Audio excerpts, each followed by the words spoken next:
법문 들으시는 모든 분들이 재앙은 소멸하고 소원은 성취해서 부처님 전에 복 많이 짓기를 바라드립니다. 오늘은 보통 때도 제가 종종 드렸던 말씀입니다만은 특히 미래에 대한 불안이 아주 심각하게 몰려와서 굉장히 괴로운 그런 때가 있습니다. 이러다가 내가 망하는 게 아닌가, 경우에 따라서는 죽는 것이 아닌가, 이런 미래에 대한 불안이 자꾸 올라올 때 어떻게 대처해야 되느냐.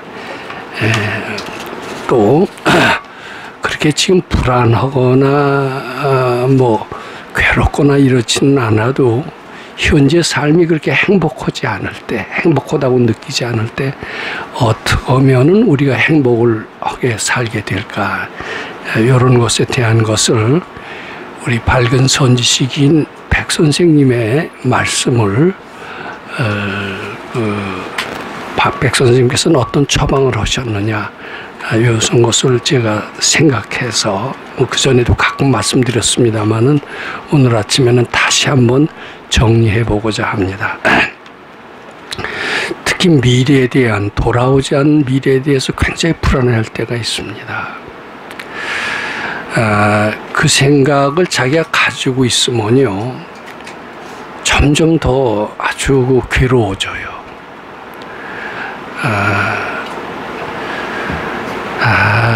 그래서 그 생각을 아마 가지고 있지 말고 부처님께 바쳐라, 이렇게 백 선생님께서는 얘기하신 것 같습니다.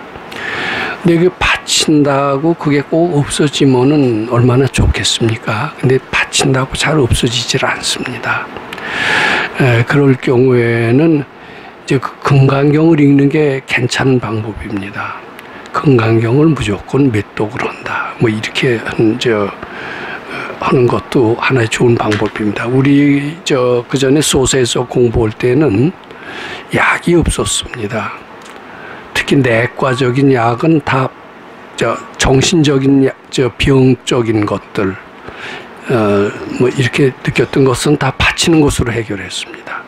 그리고 이제 육체적인 부상 같은 것은 안티프라민이 전부였습니다. 안티프라민이 만능이었던 것 같습니다. 특히 이제 감기가 걸려서 며칠 떨어지질 않습니다. 우리는 감기약으로 해결하지 않습니다. 물론 바칩니다. 잘 안 바칠 때는 우리는 그때 그랬어요. 금강경만 몇 번 있으면 다 떨어진다, 이런 그 얘기들을 많이 했습니다. 사실 금강경 읽으면은 떨어집니다. 실제로 농사 지을 때 이런 경우가 있었습니다. 파라치온이라고 요새는 없어졌는데 아주 맹독성의 농약입니다. 그 농약 때문에 많이 죽었습니다, 사람들이. 근데 그 농약을 뿌리던 어떤 사람이 어찔어찔했습니다. 병원에 달려갈 어떤 정신도 없어져서 내가 어떻게 죽나, 이런 그런 생각이 들었다고 그럽니다. 그때 평소에 읽었던 대로 금강경을 10독을 했다고 그래요. 그 자리에 앉아서. 그랬더니 아주 깨끗하게 중독성의 아주 맹독성입니다. 농약에서 벗어났다, 그런 얘기를 합니다. 그런데 이제 금강경을 그렇게 몇 번 읽는 것도 좋지만은 특히 아주 불안한 생각, 두려운 생각, 또는 반복되는 증오심, 이런 것이 이제 금강경 갖고 잘 안 되는 수가 있습니다. 그럴 때는 미륵전열애부를 정진을 해 보시기 바랍니다. 어떻게 보면 금강경이 익숙하지 않은 분들은 미륵전열애를 하나만 갖고 정진해도 좋습니다. 제가 그 미륵전열애를 하는 자세에 대해서 말씀을 드린 적이 있습니다만은, 요 단전하고 명치뼈를 곧 피는 게 좋습니다. 자세가 굉장히 중요합니다. 명치뼈를 피고 단전과 코끝을 일치시키는 자세, 즉 장괴 자세가 좋습니다. 장괴 자세가 안 된다면 반가부자를 하더라도 단전과 코끝을 일치시키고 명치뼈를 펴면서 우리는 많은 경우에는 2시간씩도 한 적이 있습니다. 특히 아주 미래에 대한 불안한 생각이 많이 들 때는 불안한 과제에 대고 계속 미륵전열에 버릇인 것은 상당히 아주 괜찮은 방법이다 이렇게 말씀드리고 싶습니다. 이제 그렇다고 모든 게 다 해결되질 않습니다. 그럴 때는 어떻게 할 것이냐. 저는 가능한 대로 집에서 하는 것을 조금 지양하시고 법당에 나오시는 게 좋습니다. 집에서 하는 데에는 공부에 지극히 한계가 있어요. 특히 업보 속에서 업보라는 게 뭐냐면은 공부를 방해하는 것을 저는 업보라고 얘기합니다. 즉 가장 가까운 사람이 업보인데 말하자면 가족이 이제 업보가 되는 경우가 많습니다만은 그 업보의 특성은 무엇이냐면 헤어지기 싫어해요. 서로 주고받을 것이 있어서 업보가 된 겁니다. 그래서 주고받는 것이 다 끝날 때까지는 헤어지길 싫어합니다. 헤어지길 싫으면서 주고받으려고 그래요. 그것은 공부를 방해하는 겁니다. 그래서 집에서 공부하는 것보다는 법당에 오는 업보가 덜한 곳이 어디냐? 법당입니다. 법당에 와서 하는 것을 저는 권하고 싶습니다. 근데 사실 법당에 와서 대개 건강경을 읽거나 미륵전열애를 할 경우에는 집에서 하는 것보다 훨씬 더 낫게 근심 걱정이 사라지는 것을 느끼게 됩니다. 근데 이제 그것도 한계가 있죠. 뭐 정진도 1시간 이상 하고 나면 아주 더 쉽지가 않아요. 또 미륵전열애 건강경도 한 3번 읽고 나면은 아주 힘들 때에는 어떻게 공부를 이어가느냐 하면은 그 울력이 좋습니다. 그러니까 무보수한 일을 연습하거나 특히 몸뚱이로 뭐 세상에서는 그걸 운동한다고 그러는데 운동한다고 그러는 것보다도 일을 해라, 복을 지어라. 요게 좋습니다. 우리도 건강경 읽어서 잘 안 될 때 미륵전열애를 받쳐도 잘 안 될 때는 울력하는 것은 굉장히 기분 전환도 될 뿐만 아니라 부처님한테 가까이 가는 그런 아주 중요한 요소다. 그렇게 말씀드리고자 합니다. 자, 또 여러 가지 방법이 있습니다. 왜 자꾸 미래에 대한 불안한 생각이 나느냐 할 때 우리 선생님께서 해주신 말씀이 있습니다. 제가 이 자리에서도 몇 번 말씀을 드렸었을 겁니다. 오늘 하루만 살라는 겁니다. 내년 살고 10년 살고 20년 살고 오래 살 것을 계획하고 대비하다 보면은 이런 생각 저런 생각이 걷잡을 수 없이 솟아나오는 수가 많습니다. 자, 오늘 살고 내일은 죽을지 모른다. 오늘 하루만이라도 최선을 다해서 살자. 이런 마음을 가질 때 대부분의 근심 걱정은 많이 사라지는 수가 있습니다. 특히 굉장히 힘들 경우는 더더욱 그렇습니다. 오늘 하루만 살자. 내일은 어떻게 될지도 모른다. 내일 어떻게 될지 모르는 걸 갖고 왜 이렇게 근심 걱정을 한단 말이냐. 이렇게 한번 해보시는 게 좋습니다. 저도 그렇게 몇 번 해본 적이 있는데 상당히 효과가 있었던 것 같습니다. 근데 이제 그러면서 불안한 생각이 어떻게 내일 무슨 일이 닥칠지 모르는데 내일은 내가 분명히 사는데 거기에 대한 대비가 없이 오늘 하루만 살 그런 마음의 자세를 갖는다는 것은 나한테는 바람직하지도 않을 뿐만 아니라 현명하지도 않다 이렇게 생각하는 분들이 있습니다. 근데요, 오늘 하루만이라도 진실하게 살면은 미래에 대한 그것이 다 해결이 되는 모양입니다. 그래서 그 말 꼭 믿으세요. 오늘 하루만이라도 잘 받치면서 살자. 오늘 하루만 산다고 생각하자. 이것은 굉장히 중요합니다. 그리고요, 뭐 그래도 또 이제 여러 가지 걱정 근심이 되는 수가 있어요. 이제 이건 세상식입니다.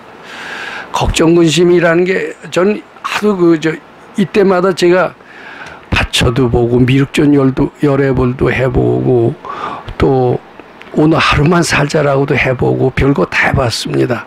그래도 또 걱정 근심이 생기는 수가 있어요. 그럴 때는 어떻게 해야 되느냐. 이것도 선생님께서 해주신 처방입니다. 이제 과거를 생각해 보면요, 난제가 생겼을 때는 꼭 죽을 것 같고 정말 힘들 것 같고 그래요. 근데 이제 과거를 한번 해서요, 대개 한 며칠 지나고 나면은, 또는 길어도 한 달만 지나고 나면 그것들은 거의 다 해결이 되는 수가 많습니다.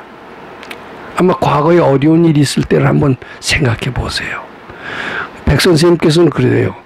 굉장히 미래에 대한 불안한 생각으로 어려울 때, 또 현재 굉장히 뭐가 풀리지 않아서 거기에 꼬여 있을 때 이런 생각을 하라는 겁니다. 나는 그럭저럭 다 해결하고 지내왔다. 이게 좋은 이름을 지라는 겁니다. 이러다 나 죽는 게 아니냐 이렇게 생각하지 말고요. 이렇게 다 지금까지 남겨왔다. 이게 좋은 이름 짓는 겁니다. 그렇게 생각하니까요, 또 그래요. 과거에 심각하고 정말 막막하고 방법이 없고 도저히 그럴 때, 그래도 그게 한 달 지나고 며칠 지나면 다 해결됐었어요. 지나고 보면 쉽다. 이런 얘기가 있지 않습니까? 그렇게 내가 살아왔어요. 나는 약한 존재가 아닙니다. 그렇게 살아왔기 때문에 지금 이렇게 심각하다고 생각하는 문제도 조금 있으면은 다 해결이 될 것이다. 이렇게 마음 먹는 것은 그 문제를 해결하는데 굉장히 좋은 방법이다. 이렇게 말씀드리고자 합니다. 이거 다 선생님께서 해 주신 그런 말씀이기도 합니다. 역경이 이제 계속해서 생길 때요, 참 내 팔자는 왜 이렇게 계속해서 꼬이고 안 되고 힘드냐 이렇게 생각하게 되는 수가 많습니다. 전 굉장히 계속해서 꼬이고 또 꼬이고 이랬던 체험을 많이 해서 저한테는 설상가상이라는 단어가 아주 몸에 뵐 정도로 실감나는 용어였던 것 같습니다. 설상가상이. 근데 이제는 설상가상이라는 그 용어가 저한테서 사라졌어요. 왜냐하면은 꼬이고 또 꼬이고 자빠져도 코가 깨지고 전 그런 체험을 꽤 했던 것 같습니다. 근데 왜 그게 없어졌냐고 봤더니 그게 재앙이 결국은 다 복이 되던데요. 그래서 이제는 어떻게 됐느냐면 힘들고 또 힘들고 꼬이고 또 꼬일 때 선생님 생각이 나요. 너 바칠 거 많아서 좋지 않느냐 이렇게 생각해 보세요. 예, 이것이 현재의 근심 걱정을 해결하는 백 선생님께서 말씀해 주셨던 좋은 교훈의 말씀이십니다. 나중에 인터넷을 통해서 반복해서 들으실 기회가 있으시니까 잘 들으시고 걱정 근심으로 사시지 마세요. 이 순간은 굉장히 소중한 시간이니까 행복한 마음으로 사시기를 바랍니다. 행복한 마음으로 사실 때 더욱더 행복한 일이 우리들한테 닥칠 겁니다. 그 다음에 이제 이렇게 심각하게 고생스럽지는 않아도 이 삶이 즐겁지가 않은 수가 많죠. 나는 그렇게 큰 고생은 안 하지만 이 삶이 그렇게 즐겁지가 않다. 좀 더 어떻게 행복하게 사는 길은 없을까? 태어난 보람을 느끼면서 밝게 사는 길은 없을까? 즉 행복하게 사는 길에 대해서 이게 꼭 행복하게 사는 길이다 이렇게 우리 선생님께서 말씀하시지는 않았지만 제가 쭉 들어보면은 이렇게 하면 행복하게 살게 될 것이다 라고 말씀하신 이런 선지식의 말씀이 있습니다. 그것을 제가 정리를 해봤습니다. 그 몇 가지 말씀드려보도록 하겠습니다. 될 수 있는 대로요, 아니 소리 하지 말래요. 우리는 누가 이제 부탁을 하잖아요. 근데 절대 들어줄 수가 없어요. 들어줄 수 있는 게 금방 나와요. 특히 가족들 간에 가까운 사이들 간에 뭘 요구를 해요. 그럼 그전에도 또 그런 요구를 하더니 또 요구하는 이제 그걸 느낄 때 대답이 어때요? 번개보다 더 빠르게 나옵니다. 안 돼! 하고 딱 나옵니다. 근데 아무리 안 돼가 즉석에서 나오도요, 안 돼 소리는 조금 유보하시는 습관이 굉장히 중요합니다. 그렇다고 네 하라는 게 아니래요. 딱 요구할 때 일단 안 된다는 것은 내 입에서 영원히 사라지도록 해야 됩니다. 아니 소리는 일체 사라지도록 해야 됩니다. 무리한 요구를 하더라도 생각해보죠. 이렇게 어려요. 정할 수 없을 때는 생각해보죠. 또는 가능한 대로 네 하는 게 좋다고 그럽니다. 네 할 수 있는 데까지 해보다가 그때 가서 안 되는 게 있을 때는 요거는 내 힘으로 조금 힘듭니다. 그렇게 할지언정 일단은 해주려고 해야 된다고 그럽니다. 절대로 아니 소리는 해야 됩니다. 생각해보죠 할 때도 입으로는 생각해보죠 하지만은 속으로는 안 한다 이러는 수가 있어요. 근데 가능한 대로 해주려고 그렇게 마음을 내면서도 딱 거절하지 말고 생각해보죠 하든가 또는 네 하면서 실제로 해주려고 하는 게 좋다고 그럽니다. 해주려고 하면 사실은 해줄 것도 별로 없어요. 간단하게 저절로 해결이 된 수가 많습니다. 그리고 이제 두 번째는 게 나쁜 이름을 짓지 말라는 겁니다. 왜냐하면 이름 짓는 대로 되기 때문입니다. 나쁘다라고 결론 낼 만한 팩트는 없다라는 겁니다. 아, 이거는 내가 죽을 경우야. 죽을 경우가 아니라면 이런 사실로 봐서는 뭐 예를 들어서 파산을 했다거나 화재가 났다거나 말기 병에 불치의 병에 걸렸다거나 이런 선언을 들었을 때는 대뜸 아, 나는 끝이다 라고 나쁜 이름을 짓게 됩니다. 그런데 절대로 그런 뭐 파산이니 화재니 뭐 말기 암이니 이런 것들 때문에 죽지 않는데요. 그런 것 때문에 내가 죽겠다고 하니까 죽지 그것이 바로 나를 죽이는 것은 아니라는 겁니다. 그런 것 때문에 내가 더 복이 된다 그러면 복이 된대요. 전화위복이 된다. 그러니까 내가 이름을 나쁘게 지어서 나쁘게 되는 것이지 아무리 나쁜 상황이더라도 내가 그것을 전화위복이다라고 이름을 지으면 좋게 된다는 겁니다. 제가 이런 말씀을 드린 적이 있습니다. 백 선생님 굉장히 고통스러울 때도 원망이 나올 때도 병원에 들어가서 의사를 욕할 만할 지경에도 이 병은 좋다라고 하셨대요. 그 얘기를 왜 하셨겠어요? 너희들도 이렇게 따라서 해라 이거예요. 나는 이렇게 좋은 이름 지어서 행복하게 살았으니까 너희들도 이렇게 행복하게 이름 지어라. 절대로 아 이거는 망조다, 틀렸다, 재수없다, 안 된다, 귀찮다, 모른다. 모르는 걸 모른다고 얘기하는 게 정답이다. 또 이렇게까지 얘기해요. 모를 것이 없대요. 자기가 모른다고 그래서 모르지 우리는 전지전능하다라는 겁니다. 그러니까 절대로 불행한 이름을 짓지 마라. 또 이름을 도대체 안 짓는 것은 가장 좋다. 이렇게 얘기를 하십니다. 이제 요것과 마찬가지 얘기입니다만 남의 허물을 바보라 터는 게 참 나쁩니다. 우리는 그냥 저도 많이 그랬던 것 같아요. 그저 옛말에도 그러잖아요. 며느리가 시어머니 승보면 속이 시원하죠. 또 그게 스트레스 푸는 방법이라네요. 심리학자들까지도 그렇게 해요. 속이 답답할 때 욕을 실컷 하십시오. 그럼 풀립니다. 근데 아마 발근이는 아무리 답답하더라도 욕을 해서 불평을 해서 스트레스를 풀어라 이렇게 얘기는 안 할 겁니다. 그때는 좀 시원해요. 욕하고 뭐 이럴 때는 시원하지만 절대 그런 식으로 부르시지 마시고 이게 남을 숭보하는 것은 나쁜 이름 지는 거나 똑같은데 이것은 약간 방향을 돌려서 남의 단점이 보이거나 남의 못된 점 아주 추한 점은 그라고 하지 마세요. 바로 내 모습이다 이렇게 보면 됩니다. 내 눈에는 왜 이렇게 불쌍한 사람이 많이 띌까? 내 눈에는 왜 이렇게 처량한 사람이 많이 띌까? 내 눈에는 왜 이렇게 치매가 많이 띌까? 내가 지혜가 있어서 내가 똑똑하니까 정확히 보니까 많이 띄는 게 아니에요. 자기 모습이 그러니까 지 모습만 보니까 많이 띈다고 자기가 판단하는 겁니다. 내 눈에 많이 띄는 것은 바로 납니다. 나의 모습입니다. 나의 아바타입니다. 그래서 이런 얘기가 있잖아요. 거기가 사귀는 친구를 보고 그를 판단해라.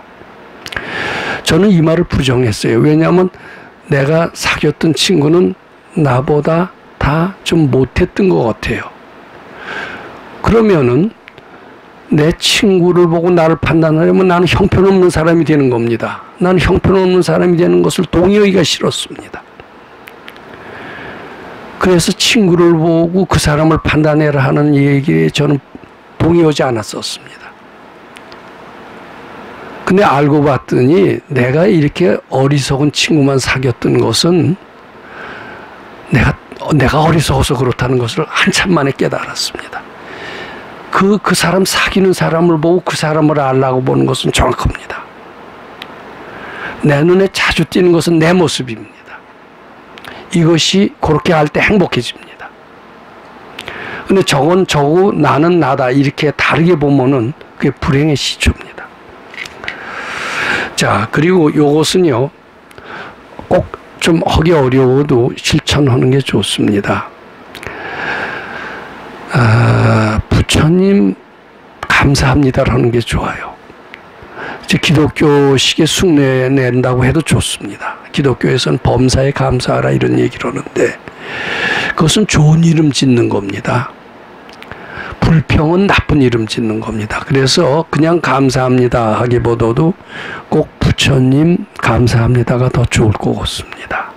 왜냐하면 그냥 감사합니다만으로서도 좋은 이름 지어서 감사할 일이 생기지만은 부처님께 감사합니다 할 때는 완전히 업보 해탈까지 동시에 이루어지게 됩니다. 그래서 부처님 감사합니다, 시봉 잘하길 바로는 동시에 꼭 추가하시기 바랍니다. 근데 이것을 하루에 100번씩 좀 하셨으면 좋겠어요. 그냥 가만히 있을 때는 부처님 감사합니다, 부처님 시봉 잘하기를 바로, 부처님 감사합니다, 부처님 전에 복 많이 지길 바로. 눈 뜨면 오늘 살아있었던 얘기 아니에요. 이 살아있었다는 존재 자체가 감사할 일입니다. 부처님 감사합니다, 부처님 시봉 잘하길 바로. 잠들 때도 그거 하는 게 좋습니다. 그걸 자꾸 하면 잠잘 때까지 계속 공부가 된다는 겁니다. 요거 백 박사님이 시키신 그런 말씀입니다. 자, 이렇게 아마 제가 말씀드리는 것만 잘 실천한다면 평범한 사람도 굉장히 행복한 삶을 살게 될 것 같습니다. 마지막으로 요것은 백 선생님이 하신 말씀은 아닌데 제가 엊그제 도반들 몇 분 하고 진관사에 놀러 갔었어요. 그랬더니 진관사에서 그 주지 스님이 쓰신 다라이라마의 기도문이라고 하는 것을 각각 한 장씩 나눠줘서 이제 그것을 읽어주는 것을 제가 들었는데 그 중에서 아주 인상 깊은 다라이라마의 기도문, 인상 깊은 것을 하나를 소개해 드립니다. 이제 그 다라이라마의 기도문도 그런 것들이 있습니다. 오늘 하루 이렇게 살게 된 것을 감사합니다, 이런 내용이 있으면서 제일 나중에 이런 표현이 나옵니다. 당신은 곧 부처님이십니다. 이런 표현이 나와요. 그러니까 모든 사람을 부처님으로 보는 연습을 하려면은 그런 마음의 자세는 매우 좋을 것 같아요. 당신은 부처님이십니다. 근데 우리는 당신이 부처님으로 보이지 않고 아주 고약하게 보이는 수가 많아요. 근데 고약하게 보이는 건 아까도 얘기했지만 지 모습이라고 이렇게 보시면 됩니다. 근데 부처님으로 볼 때 자기가 부처님 세계에 들어간다, 행복의 세계에 들어간다, 이렇게 이해하시고 이 말씀을 잘 실천하셔서 행복한 삶 살게 되시어 부처님 시봉 잘 하시기를 바라드립니다.